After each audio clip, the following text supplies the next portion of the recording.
These are children's books.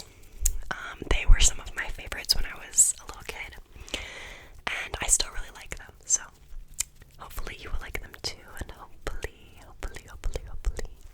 the stories will distract you from any stresses that you are facing right now, and hopefully they will relax you so that you can get some well-deserved sleep.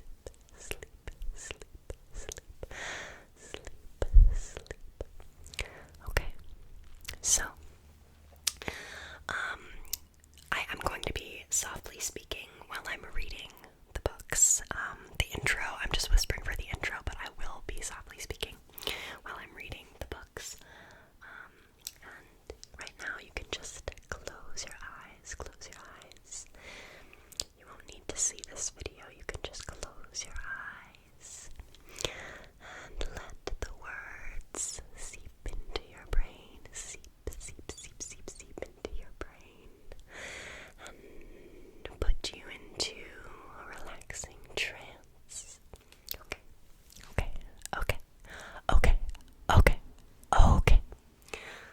So, the first book that I have is called The Paper Bag Princess. The Paper Bag Princess. The Paper Bag Princess. The Paper Bag Princess. The Paper Bag Princess. The Paper Bag Princess. The Paper Bag Princess. The Paper Bag Princess. It's called The Paper Bag Princess.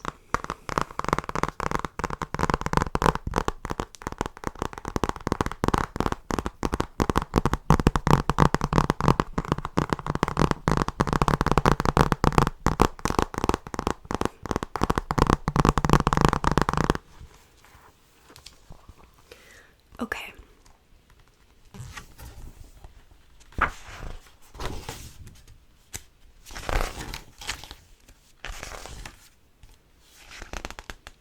To Elizabeth.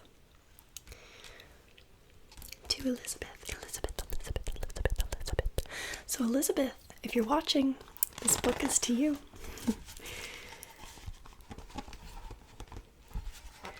Elizabeth was a beautiful princess. She lived in a castle and had expensive princess clothes. She was going to marry a prince named Ronald. Unfortunately, a dragon smashed her castle, burned all her clothes with his fiery breath, and carried off Prince Ronald.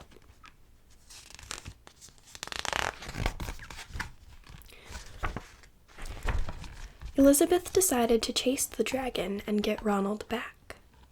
She looked everywhere for something to wear, but the only thing she could find that was not burnt was a paper bag. So she put on that paper bag and followed the dragon. He was easy to follow because he left a trail of burnt forests and horses' bones. Finally, Elizabeth came to a cave with a large door that had a huge knocker on it. She took hold of the knocker and banged on the door.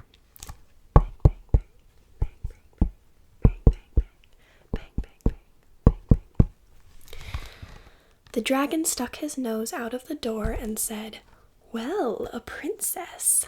I love to eat princesses, but I have already eaten a whole castle today. I'm a very busy dragon. Come back tomorrow." He slammed the door so fast that Elizabeth almost got her nose caught.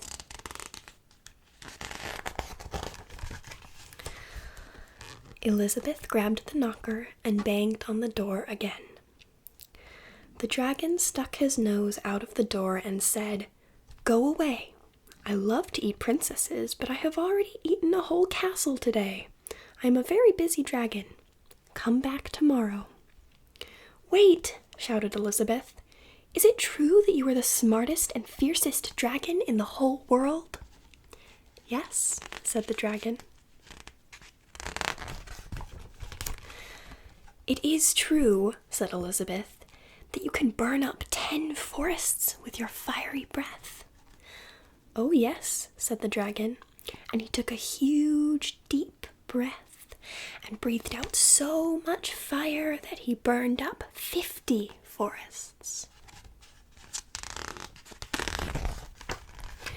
"Fantastic," said Elizabeth, and the dragon took another huge breath and breathed out so much fire that he burnt up 100 forests. "Magnificent," said Elizabeth, and the dragon took another huge breath, but this time nothing came out. The dragon didn't even have enough fire left to cook a meatball. Elizabeth said, "Dragon, is it true that you can fly around the world in just 10 seconds? "Why, yes," said the dragon, and jumped up and flew all the way around the world in just 10 seconds. He was very tired when he got back, but Elizabeth shouted, "Fantastic! Do it again!"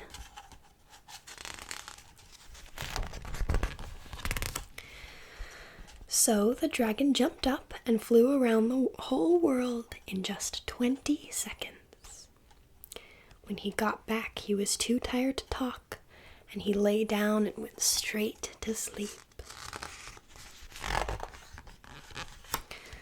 Elizabeth whispered very softly, "Hey, dragon." The dragon didn't move at all. She lifted up the dragon's ear and put her head right inside. She shouted as loud as she could, "Hey, dragon!" The dragon was so tired, he didn't even move. Elizabeth walked right over to the dragon and opened the door to the cave. There was Prince Ronald. He looked at her and said, "Elizabeth, you are a mess. You smell like ashes, your hair is all tangled, and you are wearing a dirty old paper bag. Come back when you are dressed like a real princess." "Ronald," said Elizabeth, "your clothes are really pretty, and your hair is very neat. You look like a real prince, but you are a bum." They didn't get married after all.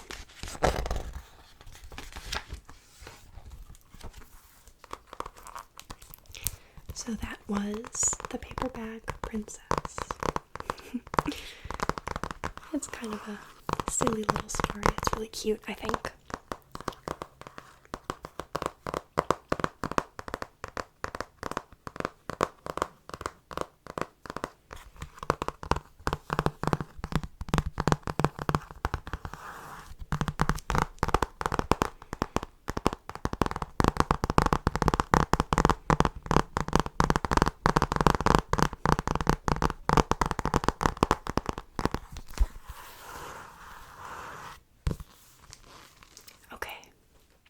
Okay. Our next book is Rainy Morning. Rainy morning, rainy morning, rain, rain, rain, trickle, trickle, trickle, trickle, rain, rain, rain, rain, rain, rain, rain. Rainy morning, rainy morning, rainy morning, rainy morning, rainy morning, rainy morning. Rainy Morning by Daniel Pinkwater.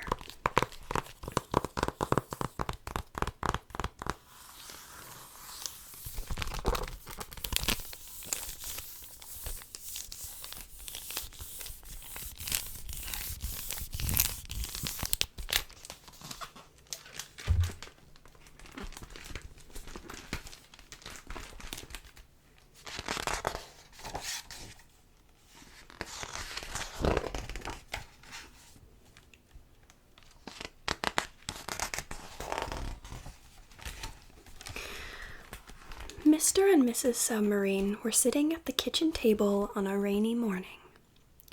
"Would you like another breakfast, dear?" Mrs. Submarine asked. "I have had 2 breakfasts already," Mr. Submarine said, "but it is raining very hard.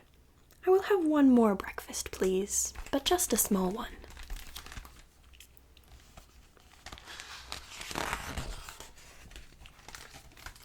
"Oh, look," Mrs. Submarine said. "The cat is sitting at the window. The poor thing is all wet. I will let him in." Mrs. Submarine opened the door and the cat walked in, dripping. The cat sat near the stove, and Mrs. Submarine gave him a corn muffin. "I hear the dog scratching at the door," Mr. Submarine said. "I will let him come in and get warm." Mr. Submarine opened the door, and the dog walked in, dripping. Mrs. Submarine gave the dog a corn muffin, and he took it to his corner to eat it. "It is certainly wet outside," Mrs. Submarine said. "It certainly is," Mr. Submarine said. "Look at the poor horse. He's soaked through." "Poor horse," said Mrs. Submarine. "He doesn't look very happy," Mr. Submarine said. "Shall we let him come in?" Mrs. Submarine asked. "Just this once," Mr. Submarine said. "I will make more muffins," Mrs. Submarine said. Mr. Submarine opened the door and whistled to the horse. The horse walked in, dripping. "I'm just baking more muffins," Mrs. Submarine told the horse.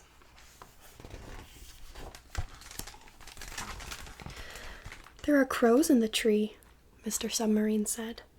"Are they wet?" Mrs. Submarine asked. "They don't look happy," Mr. Submarine said.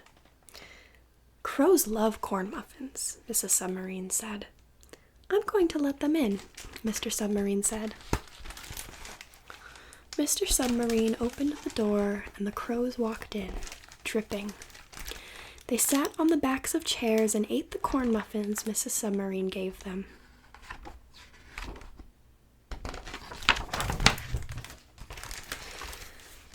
"It certainly is coming down out there," Mr. Submarine said. "It's an awful morning," Mrs. Submarine said. "Would you like honey in your tea?" "I would," Mr. Submarine said. "Do you know what I see outside in the rain?" "What?" Mrs. Submarine asked. "A wild coyote," Mr. Submarine said. "As I live and breathe," Mrs. Submarine said. "Is it wet?" "Oh, very wet," Mr. Submarine said. "Do you suppose it would like to come in?" "You'd better tempt it with a piece of corn muffin," Mrs. Submarine said. "It might be shy."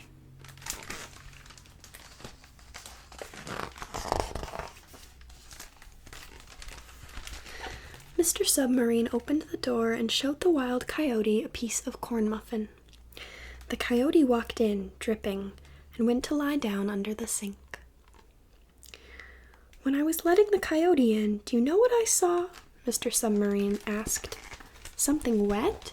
Mrs. Submarine asked. "It is the chickens from across the street. They are huddled under a bush." "Poor things," Mrs. Submarine said. "Better let them in. I will make more muffins." The chickens walked in, dripping.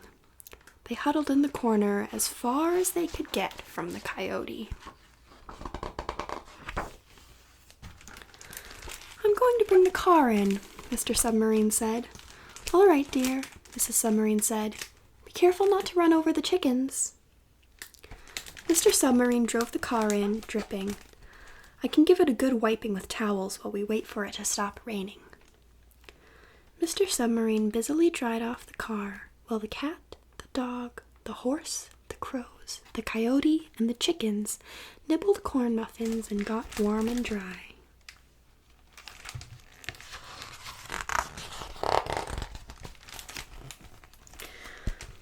"There's something outside," Mrs. Submarine said.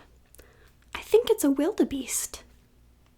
"Let's go get it," Mr. Submarine said. The wildebeest walked in, dripping. "I'm mixing up more muffins," Mrs. Submarine said. Mr. Submarine looked out the window. "Now that's unusual," he said. "It looks like Ludwig von Beethoven is in our yard, soaking wet." "Oh, invite him in," Mrs. Submarine said. "He is my favorite composer."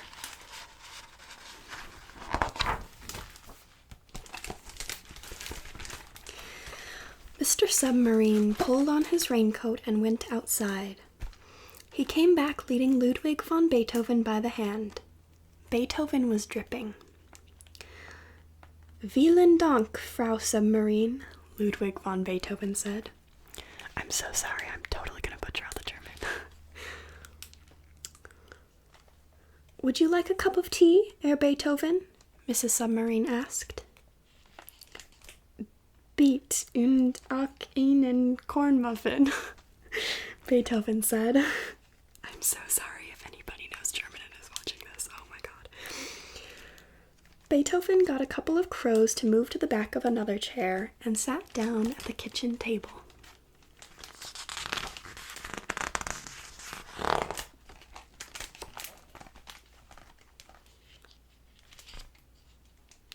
Terrible weather this morning, Mr. Submarine said. Ja, es regnet, Beethoven said. Ludwig von Beethoven and Mr. Submarine looked out the window at the rain. Herr Beethoven, is that the United States Marine Band standing in our yard? Mr. Submarine asked. Ja, ich glaub, Beethoven said. I'm glad we brought 450 pounds of muffin mix, Mrs. Submarine said. Ask them to come in.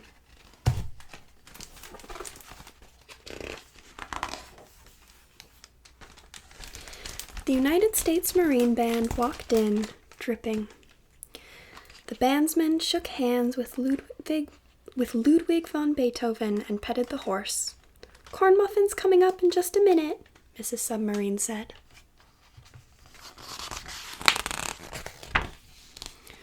Dear, there is a circus in the yard, Mr. Submarine said. Oh no, we do not have room enough for a whole circus, Mrs. Submarine said. It is a small European circus, Mr. Submarine said. Mostly tumblers and jugglers and clowns. The largest animal they have appears to be a small bear. No elephants? Mrs. Submarine asked. None that I can see, Mr. Submarine said. Well, that is different, of course, Mrs. Submarine said. They may come in. The small European circus walked in, dripping.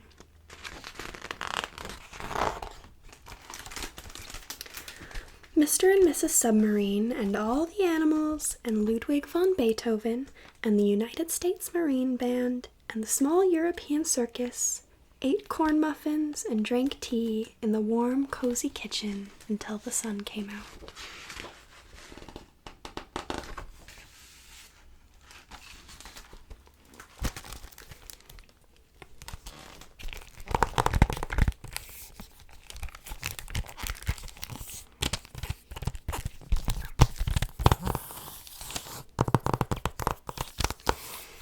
I've always really liked that book. It's such a funny story. It just gets weirder and weirder as it goes on.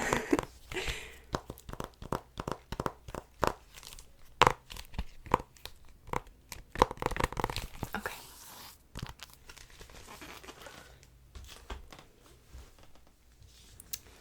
Okay. So, the last book I have here is The Adventures of Old Bo Bear.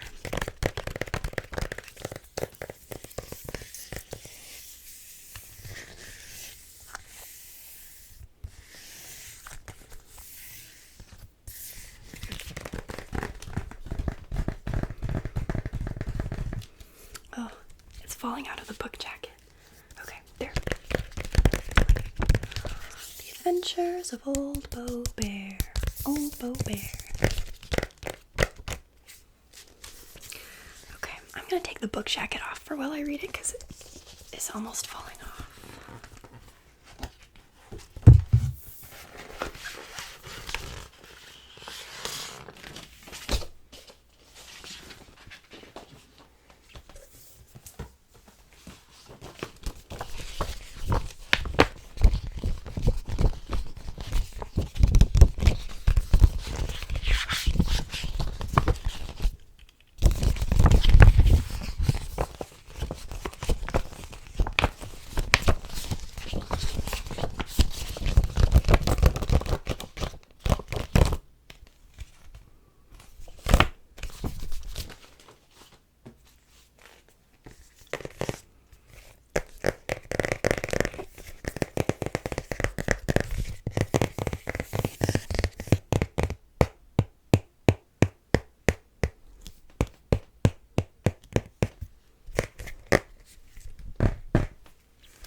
Adventures of Old Bo Bear by Alice Schertle.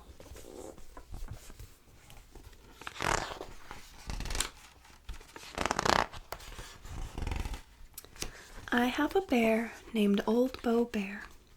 His face is kind of messy. There are places where his hair feels a little sticky from the peanut butter there. He's world-class dirty. That's what Mama said. She said I couldn't have him in my nice clean bed.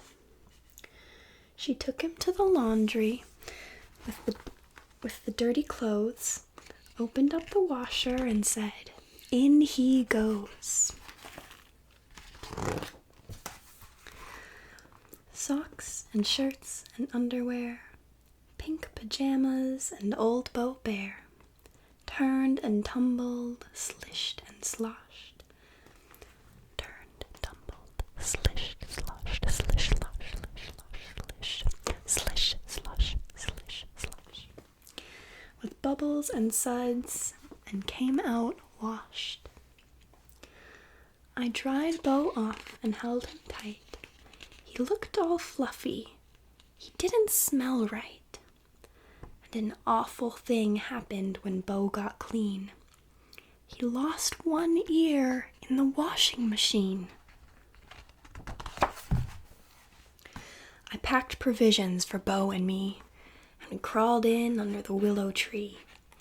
We took a map, a blue balloon, some chocolate syrup, and a wooden spoon. I said, "We're safe." Bo said, "I hope." We both kept watch through a telescope. We had syrup in a spoon. It tasted fine. Bo spilled his, and I spilled mine. I was Captain Guts, and Bo was Scar. We were two bad pirates and mean as tar. Scar lost his ear in a pirate fight. He looked like a salty old bear, all right. Then we saddled a pony and we rode out west. We said I was Dakota. Bo was the best bronco buster from far or near. He was bucked off once and he lost an ear, but he just said, "Shucks, that's one ear gone." And he kind of grinned and he climbed back on. I was the sheriff of a Wild West town. Deputy Bear and I rode down Ambush Canyon on the Outlaws' Trail. We roped the varmints and clapped 'em in jail. The town turned out to wave goodbye. We rode into the sunset, Bo and I. Then we ran next door to the vacant lot, and we dug some dirt, and we moved some rock, and we made some roads and a big rock wall. We didn't try to stay clean at all. We said my name was Pete and Bo was Bob. We said he lost his ear on a construction job. We were world-class dirty, and we didn't care. And Bo was looking like my Old Bo Bear.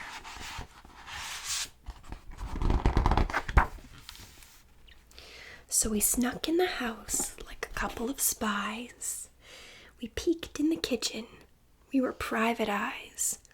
Agent X and Bo the Ear. We dashed upstairs when the coast was clear. Now Bo's in my backpack where he can't be seen, and he's not going back in the washing machine.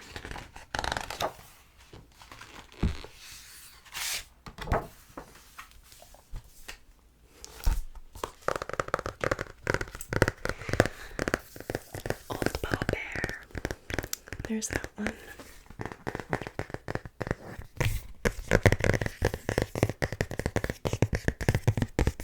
I always really liked that book.